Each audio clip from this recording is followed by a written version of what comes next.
சென்னையில் நிலம் கையகப்படுத்துவது கடந்த ஆட்சியில் சரியாக செய்யப்படாததால் அத்திக்கடவு அவிநாசி திட்ட பணிகள் பாதிக்கப்பட்டதாக அமைச்சர் முத்துசாமி கூறியுள்ளார். அதாவது ஒரு வேலையை துவங்குகிற பொழுது துவக்கத்தில் இருந்து பணிகளை துவங்கி வர வேண்டும். கடைசியில் கொஞ்சம் வேலை பாக்கி இருந்தால் கூட பரவாயில்ல. இது துவக்கத்தில் தண்ணி எங்கே ஆற்றிலிருந்து எடுக்கிறோமோ அங்கே லேண்ட் அக்விசிஷன் பண்ணலை. அந்த விவசாயிகள் லேண்டை கொடுக்கறதுக்கு சம்மதம் தெரிவிக்கலை. அதனால் அங்கே வேலைகள் அப்படியே பைப் லைன்ஸ் லே பண்ணுற வேலை அப்படியே நின்று போச்சு. அதுக்கு பின்னாடி முதலமைச்சர் தளபதி அவர்கள் வந்த பின்னாடி எங்களை போய் நீங்கள் நேராக பாருங்கன்னு சொல்லி நாங்கள் ஒவ்வொரு விவசாயி வீட்டுக்கும் நேரடியாக போய் அவரிடத்தில் அனுமதியை பெற்று இப்பொழுது போட்டு அது முடித்திருக்கிறோம். இப்பொழுது தயார் நிலையிலே இருக்கிறது. ஆனால் தண்ணீர் இல்லை.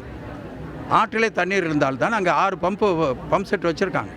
அந்த மோட்டர் 6ம் ஓடணும். அது 6ம் ஓடுகிற அளவிற்கு அங்கே தண்ணீர் கிடையாது. தண்ணீர் என்றைக்கு வருகிறதோ அன்றைக்கு அது திறக்கப்பட்டு விடும். செய்திகளை உடனுக்குடன் தெரிந்து கொள்ள உடனே சப்ஸ்கிரைப் பண்ணுங்க.